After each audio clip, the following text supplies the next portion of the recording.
이 아침 우리가 함께 나눌 이 갈라디아서 말씀은 이름 그대로 사도 바울이 제1차 선교 여행 당시 개척하여 세운 이 갈라디아 지역에 세워진 여러 교회 성도들에게 보낸 편지입니다. 이것은 사도 바울의 고향인 길리기아 이 다소성과 가까운 지금으로 말하면은 이 튀르키예, 예전에는 터키라 그랬죠. 이 튀르키예 중남부 지방을 말합니다. 그래서인지 안디옥 교회의 파송을 받아 그의 선교 동역자였던 바나바와 함께 선교 여행을 떠난 바울은 다른 어떤 것보다도 그의 고향과 가까운 이곳 갈라디아 지방에서부터 그의 첫 선교 사역을 시작합니다. 이후 하나님의 은혜와 성령의 도우심 아래 바울을 통하여서 여러 가지 신기한 기적과 이적과 표적이 나타났고, 바울과 바나바는 매 안식일 때마다 유대인의 여러 회당을 돌아다니며 하나님의 이 복음의 메시지를 전하였습니다. 그 결과 이곳 갈라디아 지역에 있는 많은 유대인들 뿐만 아니라 이방인들에게까지 복음이 전파되어서 그곳에 정말 놀랍게도 하나님의 교회가, 이 초대교회가 세워지게 됐어요. 그리고 1차 선교여행을 하나님의 은혜로 성공적으로 마친 이 바울과 바나바는 다시 그들을 파송하였던 모 교회인 안디옥 교회로 돌아오게 되었죠. 그런데 이게 웬일입니까? 얼마 지나지 않아서 그들이 개척하여 세운 이 갈라디아 지역에 있는 여러 교회들로부터 대단히 이 가슴 아픈 심각한 문제들이, 이 소식이 들려왔습니다. 그 소식은 바로 바울이 전한 예수 그리스도의 십자가 복음이 아닌 다른 복음이 지금 이 갈라디아 지역의 교회들의 은밀히 들어온 이 거짓 교사들에 의해서 전해지고 있다는 것입니다. 이들 거짓 교사들이 하는 말이 뭐냐? 우리가 구원을 받으려면 예수만으로는 안 된다는 것입니다. 물론 우리가 예수도 믿어야 되지만 유대교회의 여러 이 율법을 지켜야 되고 또 할례를 받아야만 우리가 정말 구원받을 수 있다. 이런 식으로 당시 초대교회 성도들을 미혹하며 거짓 교훈과 가르침을 퍼뜨리기 시작했습니다. 문제는 이 갈라디아 교회 성도들이 이런 잘못된 교훈과 가르침에 넘어가서 바울이 전한 진짜 복음을 버리고 유대교회의 이 전통과 모세 율법으로 돌아가려고 하는 그런 이 모습이, 이 그런 지금 분위기가 감지되고 있다는 것이요. 이에 분노한 바울은 지금 부스를 들어서 그가 사랑으로 개척하여 세운 갈라디아 교회 성도들을 향하여서 참된 복음이 과연 무엇인가, 우리가 믿는 이 복음의 본질과 핵심이 무엇인지를 다시 한번 이 갈라디아 교회 성도들에게 전하기를 원하고 있습니다. 자, 우리 1절 말씀 우리 다시 한번 같이 읽어보도록 하겠습니다. 사람들에게서 난 것도 아니요 사람으로 말미암은 것도 아니요 오직 예수 그리스도와 그를 죽은 자 가운데서 살리신 하나님 아버지로 말미암아 사도된 바울은, 지금 바울이 하는 말이 뭡니까? 나의 사도됨, 이 나의 사도권은 절대로 어떤 사람을 통하여서 된 것이 아니다라는 것입니다. 오히려 이 바울이 사도가 된 것은 전적인 예수 그리스도로부터, 또한 그 예수를 죽은 자 가운데 살리신 하나님 아버지로 말미암아 자신이 사도가 되었다라고 오늘 이 갈라디아서 1장 처음부터 단도직입적으로 이 강하게 선포를 하고 있습니다. 그렇다면 지금 바울이 왜 이렇게 자신의 사도권을 강하게 변호하며 주장하고 있을까요? 그것은 지금 갈라디아 교회에 들어온 이 거짓 교사들이 바울의 사도권에 이 이의를 제기하면서 이 바울의 그 사도권, 사도의 그 권위를 흔들려 하고 있기 때문입니다. 이들 거짓 교사들이 하는 말이 뭐냐? 저 바울에게는 아무런 권세나 권위가 없다라는 것입니다. 그는 사실 사도라고 할 수도 없다라는 것이에요. 그는 본래 교회를 핍박하던 자가 아니냐? 맞는 말이죠. 사도 바울이 되기 전에 그가 사울이었을 때 교회를 핍박하였죠. 초대교회 최초의 순교자였던 스데반 집사를 죽이는데 앞장섰던 자도 저 바울이 아니냐?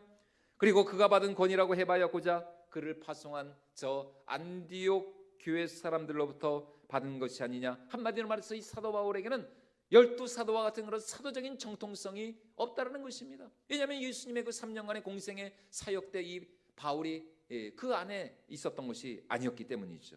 반면 우리는 베드로, 정말 그 12사도 중에 정말 숫사도인 베드로와 그리고 야고보와 같은 저 예루살렘의 기둥과 같은 대사도들로부터 온 사람들이다. 그러니 누구의 말에 더 권위가 있겠느냐? 이 거짓 교사들은 이런 식으로 바울의 사도권을 부정하면서 그가 전하였던 복음의 가치를 훼손시키려 하였습니다. 그러자 바울은 서신서 이 처음부터 아주 강하게 선포를 합니다. 내가 받은 복음이 하나님이 아닌 사람으로부터 말미암은 것이라고, 나의 사도권이 사람에게서 난 것이라고 웃기지 말라는 것입니다. 절대로 그렇지 않다는 것입니다. 나의 사도됨은 오직 예수 그리스도와 그를 죽은 자 가운데서 살리신 하나님 아버지로부터 말미암은 것이다. 자, 우리 1절 말씀을 다시 한번 같이 읽어보도록 하겠습니다. 사람들에게서 난 것도 아니요 사람으로 말미암은 것도 아니요 오직 예수 그리스도와 그를 죽은 자 가운데서 살리신 하나님 아버지로 말미암아 사도된 바울은, 여러분 이렇게, 여러분 원래 바울 서신 여러분 보시면 알겠지만 바울 서신은 이런 식으로 시작을 안 하거든요. 근데 갈라디아서만 유일하게 서신 처음부터 이렇게 바울이 시작을 합니다. 다시 말해서 나의 사도됨, 정말 내가 이렇게 사도의 권위를 가지고 너희에게 복음을 전하는 것은 어떤 사람이 아닌 전적인 하나님의 은혜고 오직 예수 그리스도의 그 십자가 그 보혈의 능력으로 말미암아 내가 사도가 되어서 너희에게 예수 그리스도의 생명의 복음을 전하고 있다라고 선포하고 있는 것입니다. 여러분 오늘 우리의 구원도 마찬가지입니다. 오늘 우리의 구원은 사람에게서 난 것이 아닙니다. 사람으로 말미암은 것도 아니에요. 여러분 우리 가운데 누가 먼저 하나님을 찾았나요? 여러분 우리 가운데 누가 먼저 하나님을 구하였습니까? 그렇지 않습니다. 우리가 먼저 하나님을 찾지 않았어요. 우리가 먼저 하나님을 구한 것이 아닙니다. 우리의 구원은 철저히 위로부터 위에 계신 하나님으로부터 말미암은 하나님의 선물인 줄로 믿습니다. 다시 말해 우리의 구원은 생명의 주가 되시는 여호와 하나님의 그 선하신 뜻과 계획에 따라서 그의 아들 예수 그리스도의 그 십자가 보혈의 공로로 말미암은 하나님이 주신 은혜의 선물이라는 것이요. 그래서 우리가 잘 아는 에베소서 2장에서 사도 바울이 이렇게 우리에게 말씀하고 있죠. 자, 우리 에베소서 2장 8절과 9절 말씀도 같이 한번 읽어보도록 하겠습니다. 너희는 그 은혜에 의하여 믿음으로 말미암아 구원을 받았으니 이것은 너희에게서 난 것이 아니요 하나님의 선물이라. 행위에서 난 것이 아니니 이는 누구든지 자랑하지 못하게 함이라. 이것이 8절 말씀 다시 한번 보여주실까요? 이것이 너희에게서 난 것이 아니라 누구의 선물이라고요? 하나님의 선물이라. 하나님으로부터 말미암은 하나님의 선물. 신앙생활을 시작한 지 얼마 되지 않은 새가족분들을 만날 때마다 절실히 깨닫게 되는 사실이 바로 이것입니다. 신방을 가면 먼저 묻죠. 어떻게 이렇게 교회에 나오시게 되었습니까? 아니 어떻게 이렇게 예수님을 믿기로 이렇게 결단하셨어요? 백이면 백, 나는 절대로 교회에 나올 사람이 아니었다는 것입니다. 아니 지금 이렇게 교회에 나오셔서 이렇게 신방을 받고 계신데요, 어떻게 그렇게 말씀하세요? 그러면은 하시는 말씀이, 나도 내가 어떻게 이렇게 교회에 나와서 이렇게 예배드리고 기도하고 이렇게 말씀을 듣고 찬양을 따라하는지 참 나도 참 내가 이해가 안 된다는 것입니다. 지금껏 수많은 사람들이 나에게 예수 믿으라고 교회에 다니자 했지만 내가 눈 하나 깜짝하지 않았다는 것입니다. 아니 내가 지금 얼마나 할 일이 많고 갈 데가 많고 만날 사람이 많은데 무슨 시간 아깝게 시간 낭비하면서 교회 가서 예배를 드리느냐. 그런데 어느 날부터인가 나도 모르게 마음이 횡합니다. 이 가을, 이 스산한, 이 쓸쓸한 이 가을바람처럼 왠지 모르게 언제부터인가 나도 모르게 마음이 횡해요. 눈물이 나고 삶의 회한이 밀려오고 지금껏 정말 내 주먹 하나 믿고 열심히 정말 살았는데 내가 믿었던 사람들로부터 다 배신당하고 돌아보니까 인생이 너무 허무하고 정말 이 허탈하고 슬픕니다. 여러분 그 인생 가운데 누가 찾아오신 거예요? 하나님이 찾아오신 것이죠. 주님이 찾아오신 것입니다.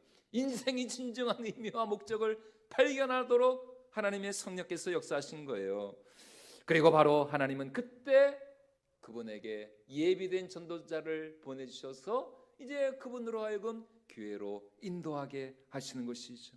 여러분 그러므로 우리는 항상 준비된 전도자가 되어야 할 줄로 믿습니다. 우리는 정말 사도 바울이 말하는 것처럼 때를 얻든지 못 얻든지 항상 하나님의 말씀을 전하는 일에 준비가 되어 있어야 한다는 것이에요. 그래서 우리 속에 있는 소망에 관한 이유를 묻는 자에게는 언제든지 우리의 구원과 영생과 천국과 그리고 예수 그리스도의 이 복음에 대하여서 답해야 할 말이 항상 우리 마음 가운데 준비가 되어 있어야 한다는 것입니다. 그래야 우리가 어디를 가든지 누구를 만나든지 이 복음의 말씀을 우리가 담대히 전할 수가 있는 것이죠. 그래서 사도 베드로도 우리에게 이렇게 말씀하고 있습니다. 자, 우리 베드로전서 3장 15절 말씀 같이 한번 읽어보도록 하겠습니다. 너희 마음에 그리스도를 주로 삼아 거룩하게 하고 너희 속에 있는 소망에 관한 이유를 묻는 자에게는 대답할 것을 항상 준비하되 온유와 두려움으로 하고.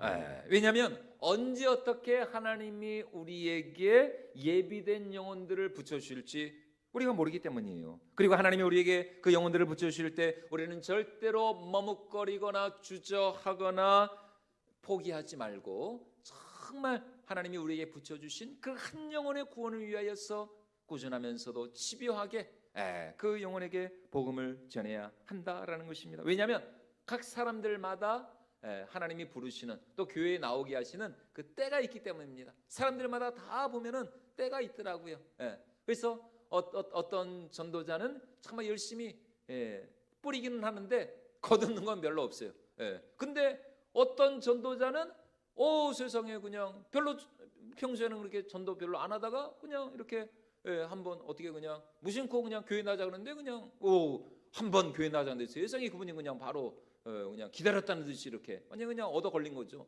그러니까 이게 물론 이제 그분에게 예전부터 씨를 뿌린 복음의 씨를 뿌린 그 분들도 당연히 하나님이 주시는 상급이 있죠.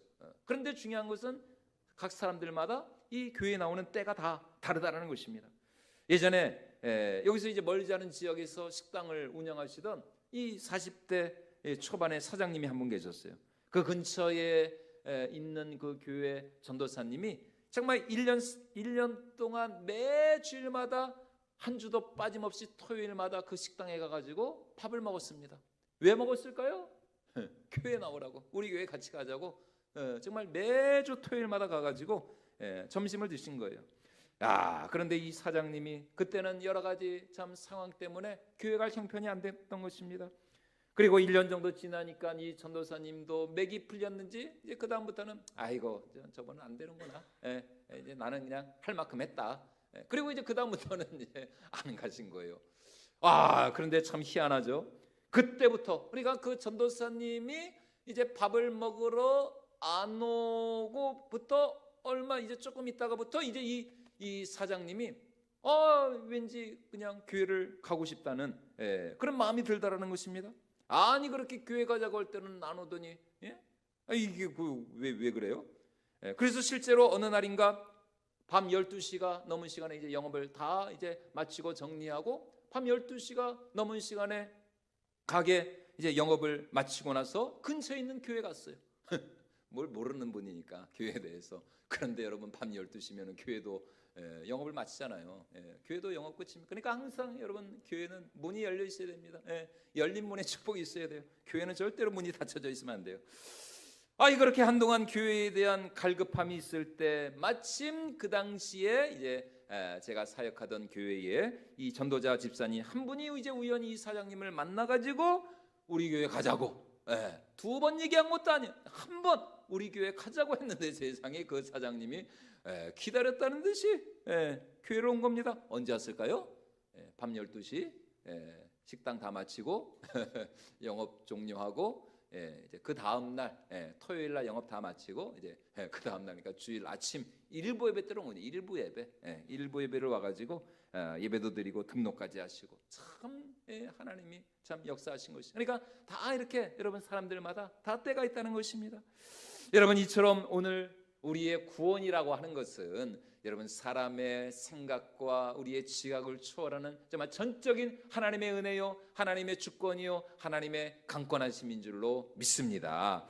불강력적인 하나님의 은혜가 임해야 비로소 여러분 그 사람이 구원을 받을 수가 있는 거예요. 그거 말고는 다른 이유가 없습니다. 그래서 성경 창세기 처음부터 요한계시록 끝까지 우리 하나님은 그 한 영혼의 구원을 위하여서 어떻게 일하시는 하나님이시냐. 죄송한 말씀이지만 성경 처음부터 끝까지 우리 하나님은 어떤 하나님? 미친 하나님. 미친 하나님. 뭐에 미쳤어요? 우리한테 미친. 우리한테 미친 하나님. 크레이지가. 그래서 실제로 그 아이들이 부르는 그 영어 찬양 가사에 보면은 God is crazy about you 이런 가사가 있습니다. 그러니까 우리 하나님 너한테 완전히 미쳤다는 것입니다. 예. God is crazy about you. 예. 너한테 우리 하나님 완전히 미쳐버렸어. 다시 말해 우리 하나님 마치 내가 없으면 안 될 것처럼, 내가 없으면 죽으실 것처럼 그렇게 우리를 사랑하시고 기뻐하시고 나한 사람의 구원과 생명으로 인하여서 너무나 즐거이 노래하시고 춤을 추시는 그런 하나님. 그래서 우리가 잘 아는 스바냐 3장 17절 말씀에서도 선지자는 하나님의 사랑을 이렇게 노래하고 있지 않습니까? 자, 우리 스바냐 3장 17절 말씀 같이 한번 읽어보도록 하겠습니다. 너의 하나님 여호와가 너의 가운데에 계시니 그는 구원을 베푸실 전능자이시라. 그가 너로 말미암아 기쁨을 이기지 못하시며 너를 잠잠히 사랑하시며 너로 말미암아 즐거이 부르며 기뻐하시리라 하리라. 예, 마치 나 하나 때문에 죽고 못 사실 것처럼 그렇게 하나님은 나 한 사람의 구원과 생명과 영생을 위하여서 당신의 전부를, 그래서 우리 하나님 당신의 그 독생자 외아들 예수 그리스도를 저 십자가에 갈갈이 찢겨 죽이실 정도로 그렇게 우리의 구원과 생명을 위하여서 자신의 전부를 내어주신 나밖에 모르는 그런 바보 같은 하나님이신 줄로 믿습니다. 자, 우리 스바냐 3장 17절 말씀 우리 이 찬양 우리 같이 한번 찬양 불러보도록 하겠습니다. 너의 하나님 여호와가 너희 가운데, 너의 하나님 여호와가 너의 가운데 계시니 그는 구원을 베푸실 전능자시라.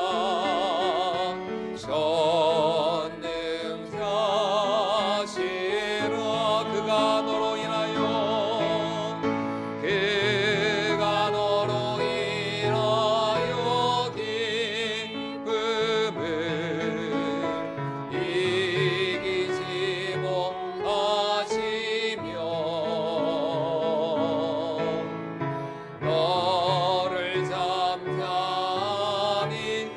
기쁨을 이기지 못하시며 너를 잠잠히 즐거이 부르며 기뻐하시리라. 즐거이 부르며 기뻐하시리라.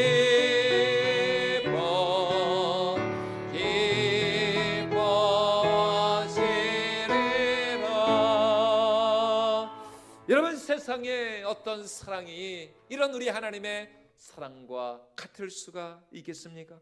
어떤 사랑이 우리 하나님의 사랑과 비교할 수 있겠습니까? 아무리 뜨거운 사랑, 불타는 사랑도 세상의 사랑이라고 하는 것은 다 시간이 지나면 희미해지고 시들해지고 변하게 되어 있습니다. 그래서 예전에 아주 오래된 영화입니다. 봄날은 간다라는 그 영화, 이따가 2부 때는 그 포스터를 좀 한번 보여주세요.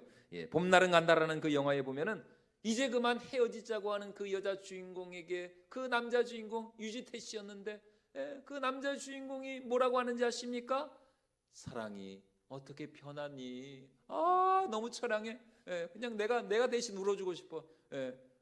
나는 너밖에 몰랐는데 헤어지자고 하니까 너무 이 남자 주인공이 상처를 받아가지고 사랑이 어떻게 변하니?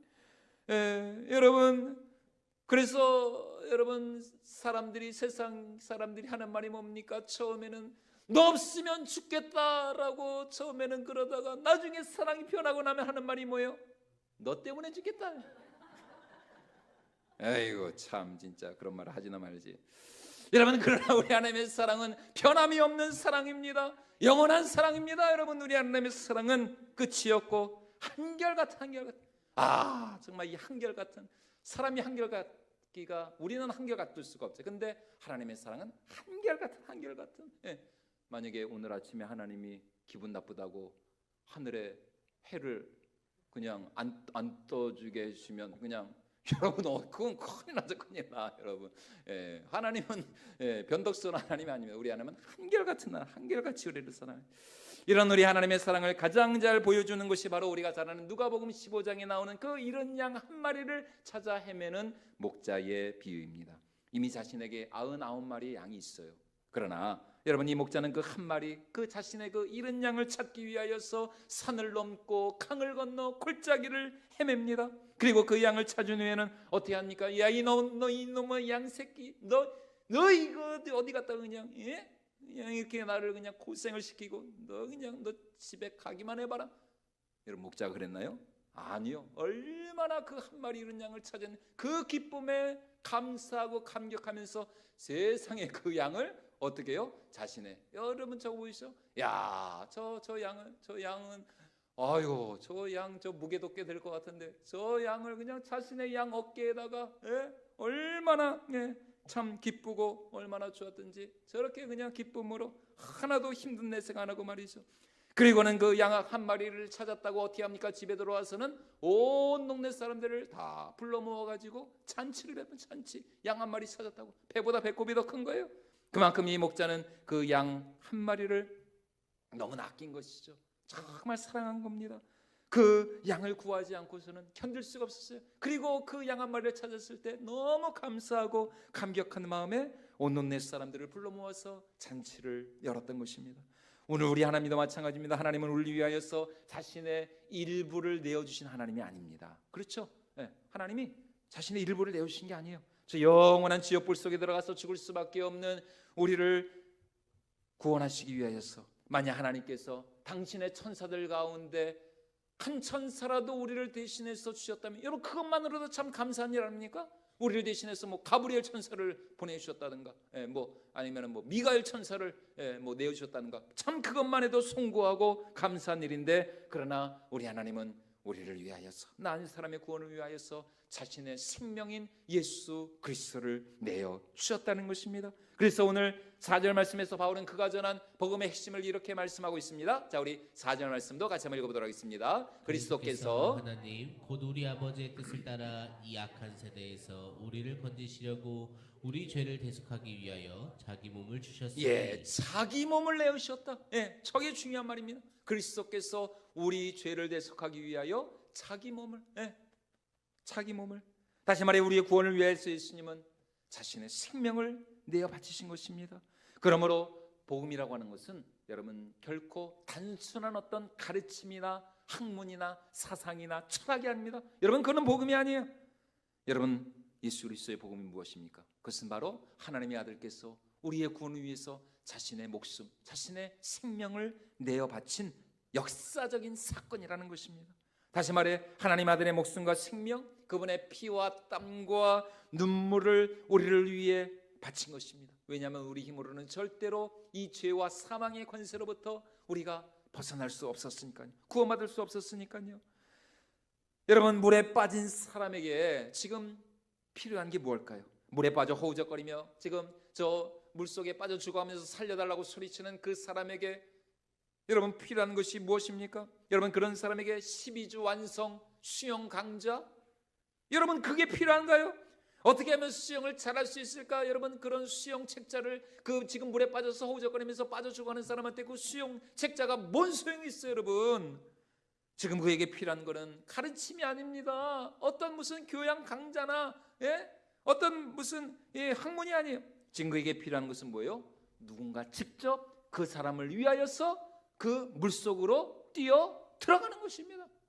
그래서 그 물에 빠져 허우적거리는 그 사람의 손을 꽉 잡고, 손이 아니면 그 사람의 그냥 머리끄덩이라도 잡아가지고 그 사람을 물속에서 데리고 나오는 것이죠. 그게 중요한 것이죠. 무슨 수영을 가르칠 시간 지금 어디 있어요? 지금 죽어가는데. 마찬가지로 지금 불타는 집에 갇혀서 꼼짝없이 죽을 수밖에 없는 그런 사람에게 비상대피로가 어디 있고, 이쪽으로 이렇게 나오시면 됩니다. 거기 방독면이 있죠? 소화기가 거기 곁에 있는 거 확인하셨죠? 자, 소화기는 이렇게 뽑아서 핀을 뽑아서, 갑자기 소화기 하니까 제가 중학교 때 저도 호기심이 많아가지고 이 소화기 이게 어떻게 이게 그래서 그걸 뽑아가지고 세상에 거기 그때 이제 학원 건물이었는데 학원에서 소화기를 직접 엄청 뒤지게 혼났습니다 그때. 하여튼 이거 진짜 그렇게 될 줄 몰랐거든요. 야 근데 소화기가 살짝 눌렀는데 그냥 푹 나와가지고 이거 그때 깜짝 놀랐습니다. 하여튼 여러분 소화기를 어떻게 쓰는 거 이게 중요한 게 아니죠. 지금 불타는 집에 갇혀 죽어가는 사람에게 증거에게 필요한 건 뭡니까? 그 화마를 뚫고 그 막혀진 문을 부수고 목숨 걸고 들어가서 그 사람을 끄집어 데리고 나오를 용감한 소방관이 필요한 것이죠. 그런 의미에서 우리 소방관, 우리 정말 소방관님들, 또 우리 경찰분들 참 이런 분들이 참 대단한 분들입니다. 여러분 우리가 참 이런 분들 좀 잘해드려야 됩니다. 여러분 우리 예수님도 마찬가지입니다. 우리 예수님 역시 우리에게 어떤 좋은 가르침을 주시기 위해서 이 땅에 오신 것이 아닙니다. 어떤 삶의 모범을 보여주시기 위해서 오신 것. 물론 예수님은 우리에게 하나님 나라의 좋은 말씀을 주셨죠. 삶의 거룩한 모범을 보여주셨습니다. 하지만 그가 이 땅에 오신 진정한 이유는 바로 죄와 사망의 권세로부터 우리를 구하고 이 약하고 불의한 세상으로부터 우리를 건지시기 위하여서 여러분 우리 예수님 하나님 나라의 소망대장으로 하나님 나라의 구조대장으로 2000년 전 이 땅에 오신 줄로 믿습니다. 여러분 그러므로 우리의 구원은 전적인 하나님의 은혜요 예수 그리스도의 십자가 보혈의 공로라는 것입니다. 죽을 수밖에 없는 나 같은 죄인에게 감당할 수 없는 하나님의 놀라운 은혜가 임한 것이죠. 그러니 우리가 그 은혜, 그 사랑을 생각한다면 여러분 우리가 교만할 수 있겠습니까? 여러분 우리가 그럴 수가 없죠. 늘 그 은혜, 그 사랑을 생각한다면 우리는 감사하고 정말 그 사랑 앞에 우리가 송구하고 황송하고 언제나 살아계신 하나님을 예배하고 찬양하는 마음뿐인 것이죠. 늘 빚진 자의 심정으로 더 어떻게 하면 주님을 사랑할까? 어떻게 나를 사랑하사 나를 위하여 자기 몸을 십자가에 내어주신 그 예수님을 위하여 살아갈 수 있을까? 여러분 그것이 바로 은혜 받은 자의 마땅한 본분인 줄로 믿습니다. 왜냐하면 그분은 우리를 위하여 자신의 전부를 자신의 몸을 내어주셨기 때문이에요. 그리고 이런 하나님의 놀라운 은혜와 사랑을 받은 결과가 무엇인가? 바로 하나님과 우리 사이에 완전한 평화와 완전한 샬롬. 자 우리 3절 말씀 다시 한번 같이 읽어보도록 하겠습니다. 우리 하나님 아버지와 주 예수 그리스도로부터 은혜와 평강이 있기를 원하노라. 여러분 하나님의 은혜는 결코 은혜 자체로 끝나지 않아요. 그 은혜는 반드시 우리에게 무엇을 가져온다? 하나님과 우리 사이에 평화와 평강을 가져온다. 지난주에 그 에이펙 정상회의가 끝났잖아요. 여러분 그렇게 그 세계 정말 각국의 그 정상들이 모여서 이렇게 하는 이유도 뭐예요? 우리끼리 모여자는 거예요. 잘 지내보자는 거 아니에요. 우리끼리 싸우지 말고 괜히 그냥 뭐 그냥 핵이 있다고 강대국이라고 그렇게 그냥 싸우지 말고 좀 우리끼리 좀 그냥 사이좋게 지내자, 평화롭게 지내자. 여러분 결국 그것 때문에 그렇게 그런 거 하는 거 아닙니까? 여러분 하나님의 은혜도 마찬가지입니다. 하나님의 은혜의 결과는 무엇이에요? 하나님과 우리 사이에 평강, 평화. 더 이상 하나님과 우리 사이에 막힌 담이 없습니다.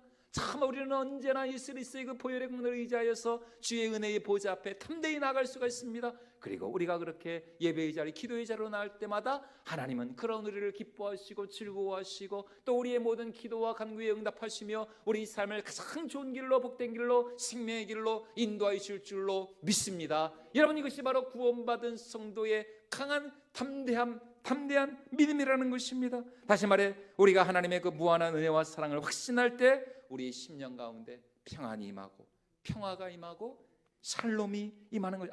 정말 예수님, 예수 그리스도 안에서 하나님이 나를 이렇게 사랑하시는구나. 참 하나님이 내 삶을 이렇게 인도하시고 내 삶을 이렇게 보호해 주시고 책임져 주시는구나. 그 하나님이 나를 지켜주시고 나를 보호해 주시니 정말 나는 지금 죽어도 나는 천국이고 나는 언제나 예수님과 함께 영원한 생명의 삶을 누릴 수 있겠으나 여러분 이런 정말 이 구원의 확신, 이 하나님의 사랑을 확신할 때 세상이 두렵지 않고 어떤 고난과 시련과 어떤 문제가 정말 우리 삶에 닥친다 할지라도 여러분 우리가 그것 때문에 절대로 실망하거나 낙심하거나 절망하지 않습니다. 왜요? 하나님의 사랑을 확신하니까. 하나님의 그 은혜를 우리가 충만히 누리고 있기 때문인 것입니다. 그래서 시편 63편에서 다윗은 광야에서 사울에게 쫓기는 중에도 하나님의 은혜와 사랑, 정말 그 하나님의 은혜가 나의 생명보다 더 귀합니다. 아까 우리 선생님들 불렀던 그 교사들 불렀던 그 찬양의 그 가사와 같이 이렇게 고백을 하고 있습니다. 자, 우리 시편 63편 3절과 4절 말씀 같이 한번 읽어보겠습니다. 주의 인자하심이 생명보다 나음으로 내 입술이 주를 찬양할 것이라. 이러므로 나의 평생에 주를 송축하며 주의 이름으로 말미암아 나의 손을 들리이다. 예, 3절 말씀 다시 한번 보여주실까요? 주의 인자하심이 뭐보다 낫다고요? 생명보다. 예, 내 생명보다, 내 목숨보다 뭐가 더 귀하다? 주의 인자하심이. 예, 하나님의 은혜가 내 생명보다 더 귀하다는 것입니다. 지금 다윗은 메마르고 그 황량한 광야 한복판에서 사울에게 쫓기고 있습니다. 예, 저 맹수, 저 사자와 같이 달려지는 저 사울로부터 정말 이 한 마리 사슴처럼 이 다윗은 쫓기는 신세예요. 도망자 신세입니다. 그럼에도 불구하고 지금 다윗에게 가장 필요한 것이 무엇이었습니까? 자신을 지켜줄 군대라고 말하고 있나요? 자신을 보호해줄 무기가 지금 자신에게 필요하다고 말하고 있습니까? 아니면 뭐 먹을 양식이 필요하다? 아니요. 지금 다윗이 가장 원하는 것, 정말 그가 가장 소원하는 것은 무엇이라고요? 하나님의 은혜, 주의 인자하심, 그 인자, 그 은혜가 나의 생명보다 더 귀합니다. 여러분, 오늘 우리의 상황이 아무리 힘들고 막막하고 고달프다 할지라도 우리가 오늘 다윗과 같이 결단코 놓치지 말고 빼앗기지 말아야 할 것이 무엇입니까? 그것은 바로 하나님의 은혜라는 것입니다. 예수 그리스도 안에서 하나님이 우리에게 주시는 그 은혜, 하나님의 인자하심, 설령 돈이 없어도, 직장이 없어도, 설령 내 건강을 빼앗긴다 할지라도 여러분 우리가 살 수 있습니다. 그러나 여러분 우리 그리스도인들에게 있어서 하나님의 은혜를 빼앗기면 여러분 우리는 단 한순간도 살아갈 수가 없습니다. 왜냐하면 그 은혜가 바로 우리의 구원이고 우리의 영생이고 우리의 축복이기 때문인 것이죠. 그러므로 우리의 일평생 더 하나님의 은혜를 노래하고 하나님의 은혜를 찬양하며 그 은혜를 더욱 간절히 사모할 수 있는 저와 여러분들이 모두가 될 수 있기를 주님의 이름으로 축원을 드립니다. 그 은혜가 우리의 삶을 보호할 것입니다. 그 은혜가 우리의 삶을 인도할 것입니다. 그 은혜로 말미암아 우리는 반드시 승리하게 될 줄로 믿습니다. 지금 우리가 어떤 형편과 아무리 힘들고 어려운 상황 가운데 있다 할지라도 여러분 그 은혜 안에서 우리는 반드시 승리하고 우리 주님과 함께 영원한 하늘의 복락을 누리게 될 줄로 믿습니다. 이 은혜와 평강이 우리 평생에 넘쳐날 수 있기를 주님의 이름으로 축원을 드립니다.